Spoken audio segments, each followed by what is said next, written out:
Bienvenue à vous, Jean-Christophe. Aujourd'hui, on ne se contente pas de regarder les étoiles. Là, on ouvre le capot d'une Formule 1. On plonge dans une architecture céleste d'une puissance assez exceptionnelle. Et disons-le tout de suite, elle a été conçue non pas pour le repos, mais bien pour l'accomplissement. C'est le moins qu'on puisse dire. Le mot qui me vient en tête, c'est réacteur. Au cœur de votre psyché, il y a une configuration astrologique, une grande croix cardinale. Ouf! Et avant même qu'on décortique ça, je veux être très clair. Cette tension constante, cette impression d'être toujours tiré dans 4 directions. En même temps. Exactement. Ce n'est pas un défaut de conception. C'est le moteur. C'est la signature des grands bâtisseurs, de ceux qui laissent une marque. C'est important de le dire, et pour que ce soit bien ancré dès le départ, on a distillé l'essence de l'analyse en 3 points fondamentaux. Pensez à ça comme le résumé pour les gens pressés. Premièrement, Allez-y. cette grande croix est un moteur, pas une malédiction. La friction permanente entre l'identité, le foyer, les relations, la carrière, c'est une mécanique divine qui, dans le fond, interdit la stagnation. Ça force une évolution constante, c'est une forge. Le deuxième point, c'est l'archétype du diamant sous pression. Cette tension éterne, ce conflit qu'on ressent souvent comme avoir un pied sur l'accélérateur et l'autre sur le frein. En même temps. Toujours. Ce n'est pas là pour vous détruire. C'est un processus alchimique. La pression est là pour polir la conscience et révéler ce qu'on appelle une arme de diamant. C'est une volonté qui devient avec le temps pure, claire et inébranlable. Et le troisième point qui est crucial, la mission de l'architecte de l'âme. Le but du jeu, ce n'est pas de faire disparaître la tension. Ça, c'est impossible. C'est de la maîtriser. La mission, pour un profil comme le vôtre, c'est de bâtir des ponts, des structures qui durent, en mettant la fierté naturelle du lion au service d'un projet plus grand, au service du « nous ». Alors, si ça vous va, on y plonge? Allons-y. D'accord. Commençons par le cœur du réacteur. Vous avez parlé de grand croix cardinal. Pour quelqu'un qui n'est pas familier avec le jargon, ça veut dire quoi concrètement? On dirait presque le nom d'une manœuvre militaire. C'est pas si loin. Imaginez une boussole. Nord, sud, est, ouest. Maintenant, mettez un aimant super puissant sur chaque point et chaque aimant tire de toutes ses forces. OK. C'est ça, une grande croix cardinale. 4 planètes ou points importants de votre thème qui forment un carré parfait. Ça crée une tension dynamique maximale. Ce sont des énergies qui veulent toutes partir dans leur direction en même temps. Et le mot cardinal est la clé. Ça veut dire qui initie. C'est une configuration d'action perpétuelle. Donc, 4 forces qui poussent à l'action, mais dans des directions opposées. Ça sonne comme une recette pour l'épuisement. C'est quoi ces 4 forces pour vous? Allons-y pôle par pôle. Le premier, c'est l'identité, le « je ». Il est marqué par Saturne en bélier. Saturne, c'est la structure, la discipline, parfois la peur. La rigueur. La rigueur. Et le bélier, c'est l'impulsion pure, l'affirmation de soi, le moi d'abord. Mettez les deux ensemble et ça donne une structure qui vous force à vous définir seul de manière très exigeante. C'est le besoin d'être le seul capitaine à bord, mais avec une petite voix qui te demande tout le temps « Es-tu vraiment à la hauteur? » D'accord. Un besoin d'autonomie, mais avec une énorme pression de performance. Qu'est-ce qu'on a à l'opposé de ça? À l'opposé, c'est le pôle du foyer, de la sécurité émotionnelle. C'est Mars en Cancer. Mars, c'est l'action, l'énergie du guerrier. Mais en Cancer, le signe du foyer, de la famille, ce n'est pas le guerrier qui part à la conquête. C'est celui qui défend son nid. Qui protège les siens. Bec et ongles, c'est un instinct très puissant de se replier, de protéger son sanctuaire. Fait qu'on a déjà un conflit « je veux être seul et indépendant » contre « je veux protéger mon cocon et mes proches ». Je vois très bien le bras de fer et les 2 autres pôles. Comment ils viennent compliquer ça? Ils forment l'autre axe perpendiculaire au premier. On a le pôle de la relation, avec le nœud nord en balance. Le nœud nord, pour faire simple, c'est la boussole de l'âme pour cette vie. C'est la direction de notre plus grande croissance. Et la balance, c'est le partenariat, l'harmonie, le nous. Donc la mission de l'âme, c'est de collaborer. C'est d'apprendre à créer en duo, à maîtriser l'art de la relation. Ce qui est l'exact opposé du guerrier solitaire en bélier qu'on a vu tout à l'heure. Précisément. Et pour fermer le carré, le 4e pôle, la vocation, la carrière avec Jupiter en Capricorne. Jupiter, c'est l'expansion, la reconnaissance. Le Capricorne, c'est l'ambition, la structure sociale, la construction à long terme. C'est la demande d'autorité, de bâtir un héritage. OK. Le tableau est complet. Identité, foyer, relation, carrière. C'est littéralement tous les piliers d'une vie, là. Ce qui me flappe, c'est que si on pousse trop fort sur un des piliers, les 3 autres doivent se mettre à trembler. C'est ça, la mécanique de génie. Cette structure vous condamne à l'équilibre. On ne peut pas tricher. Si vous mettez toute votre énergie dans la carrière pour satisfaire Jupiter en Capricorne, Le foyer sent de l'alarme. exactement, Mars en Cancer va crier « Ta! Tu négliges le nid! » Si vous vous affirmez de manière trop solitaire, trop bélier, votre nœud nord en Balance va créer des frustrations relationnelles. Juste pour vous rappeler que la croissance, elle est dans le « nous », C'est une école de maîtrise de soi en temps réel. sans jamais pouvoir sauter un cours. Chaque décision a un impact sur les 4 domaines. C'est fascinant. Fascinant et terrifiant à la fois. La question qui me vient, c'est comment une personne avec un leadership naturel, un soleil en lion, un esprit super analytique, une lune en gémeaux, comment on gère cette pression constante sans juste imploser? Intuitivement, on se dit que c'est une recette pour le burn-out. Et c'est là qu'on doit changer de perspective. La pression n'est pas l'ennemi, c'est l'outil. C'est ici qu'intervient notre métaphore du diamant sous pression. Cette friction vient d'un aspect très spécifique, un carré entre ce Mars en Cancer et ce Saturne en Bélier. C'est le cœur du mécanisme frein et accélérateur. Le fameux conduire avec le frein à main serré, on en a déjà parlé, mais j'aimerais qu'on le décortique vraiment. C'est quoi l'accélérateur et c'est quoi le frein dans ce cas-ci? L'accélérateur, c'est Mars en Cancer. C'est le désir d'agir, de foncer, de protéger, mais sur une base émotionnelle. C'est l'instinct qui dit « il y a un problème, je dois défendre mon projet, ma famille, maintenant ». L'action part du cœur. C'est puissant, mais ça peut être réactif, défensif. Et le frein? Le frein, c'est Saturne en Bélier.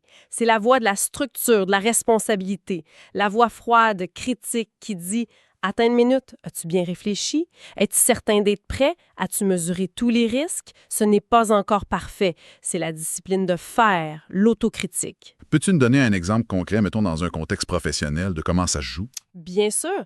Imaginons-vous en réunion. Une idée audacieuse est lancée. Votre soleil en lion s'enflamme, votre Mars en Cancer veut foncer pour concrétiser. L'élan est là, c'est l'accélérateur. OK. Mais au moment de prendre la parole pour dire « on y va », Saturne en Bélier tire le frein à main.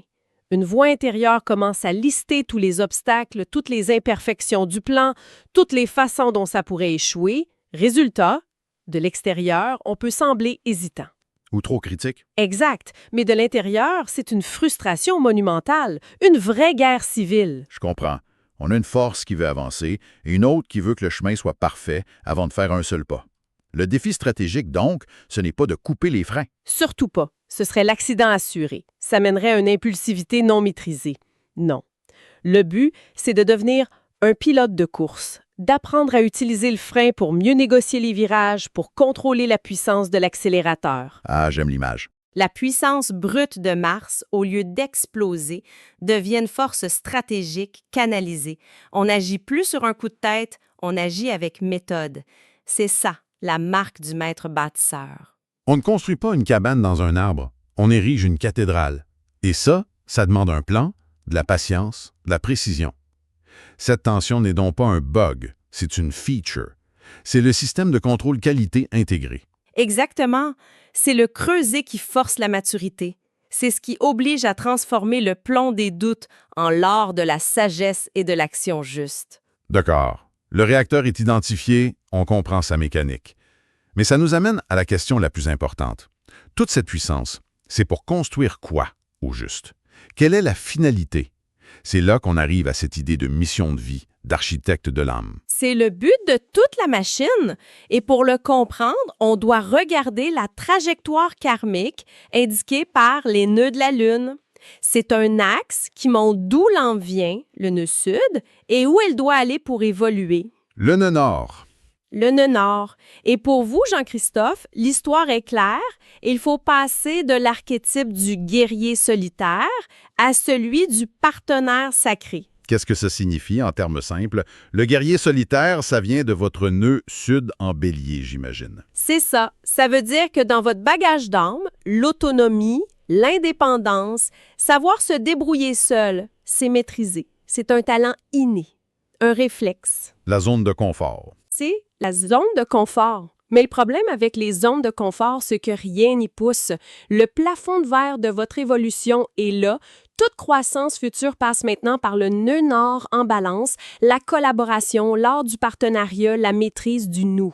C'est un changement de paradigme complet. Il faut apprendre à faire quelque chose qui va à l'encontre de son instinct le plus profond. C'est le défi de toute une vie. Et ça se connecte parfaitement à un autre défi qui, lui, vient de la numérologie. Les sources mentionnent un désir d'âme 1 et un chemin de vie 22. Le 1, c'est le leader, le pionnier, l'ego qui veut être numéro 1. C'est une énergie très personnelle. Très. Mais le chemin de vie 22, c'est le maître bâtisseur. Sa mission, ce n'est pas de bâtir pour lui-même, mais de construire des choses concrètes, durables, qui vont servir la collectivité. C'est donc une tension, encore une fois, entre l'ambition personnelle du jeu et la mission de service du nous. Comment on réconcilie les deux? C'est là qu'on arrive à cette métaphore si percutante. C'est toute la différence entre bâtir une statue fragile pour sa propre gloire et ériger une forteresse inébranlable au service des autres. J'aime ça. La statue, centrée sur l'ego, finit toujours par s'effriter. La forteresse, elle, protège, sert de fondation, devient un héritage. Votre leadership naturel de lion doit devenir un outil au service du projet et non le projet lui-même. Quand cet alignement se fait, la puissance de la Grande Croix devient inarrêtable. Le diagnostic est clair, la mission est définie, on a le plan de l'architecte. Maintenant, on passe au chantier. Concrètement, on fait quoi le lundi matin pour piloter ce réacteur sans qu'il surchauffe? On a identifié 3 actions concrètes à mettre en place dès maintenant. La première action, elle est physique. Il faut canaliser la surtension. Cette tension Mars-Saturne, c'est de l'énergie explosive qui s'accumule dans le corps. Si elle ne sort pas, elle implose, en frustration, en colère. Alors, Donc, conseil numéro 1, cette semaine, intégrer une activité physique intense et régulière dans l'horaire. Et je dis bien intense, pas une petite marche, de la course, de la boxe, du crossfit, quelque chose qui demande un effort maximal. et ce n'est pas juste pour se défouler, l'idée c'est de le voir comme un exutoire stratégique. C'est la soupape de sécurité du réacteur. L'objectif est de transformer consciemment cette charge explosive en vitalité, plutôt que de la laisser devenir une source de conflit intérieur. C'est de l'hygiène énergétique. La deuxième action, elle est mentale. Il faut planifier le retrait stratégique. Votre esprit analytique, avec un Mercure en Vierge, a besoin de sa grotte. Pour traiter l'information, ce n'est pas une fuite, c'est une nécessité tactique. OK, donc l'action numéro 2. Cette semaine, bloquez délibérément dans l'agenda 1 ou 2 périodes de grotte non négociables. 1 heure, sans téléphone, sans interruption. Et qu'est-ce qu'on fait dans cette grotte? On médite? On peut, mais encore plus puissant pour ce profil, on écrit. Votre Mercure en Vierge est votre meilleur allié pour mettre de l'ordre dans le chaos. Utilisez ce temps pour décortiquer une tension, écrire le dialogue intérieur entre Mars et Saturne, mettre le problème sur papier pour que l'architecte voit les plans clairement. La solitude devient alors le quartier général stratégique. Et non une échappatoire, exactement. Parfait. Et la troisième action? Peut-être la plus difficile, mais la plus cruciale pour la mission de vie. C'est l'activation consciente du levier du nous. Le réflexe du nœud sud en bélier, c'est le guerrier solitaire. C'est le fameux « laisse-moi faire, ça va aller plus vite si je le fais tout seul ». Il faut court-circuiter ce réflexe-là. Alors l'action numéro 3? Cette semaine, identifiez une décision, même une toute petite, que l'habitude vous pousserait à prendre seul. Et consciemment, invitez un partenaire professionnel ou personnel dans le processus. L'objectif n'est pas forcément de demander de l'aide. Je sais que l'ego du lion et l'indépendance du bélier détestent ça. Non, l'objectif est d'observer. Juste observer. Observer comment la collaboration, la perspective de l'autre vient enrichir, solidifier et souvent améliorer le résultat final. C'est l'entraînement quotidien pour passer du jeu au nous. C'est en forgeant qu'on devient forgeron. Et pour conclure, j'aimerais vous laisser avec une dernière pensée. Une question pour la suite. Votre thème ne vous demande pas de trouver la paix en éliminant la tension. Ce serait une quête vouée à l'échec et franchement un gaspillage de potentiel. Il vous demande de devenir le maître d'orchestre de cette tension, d'en faire votre plus grande symphonie. La question à méditer n'est donc pas « Comment puis-je avoir moins de pression ?» Non. La vraie question, la seule qui compte, c'est « Quelle cathédrale suis-je en train de bâtir avec toute cette puissance ?»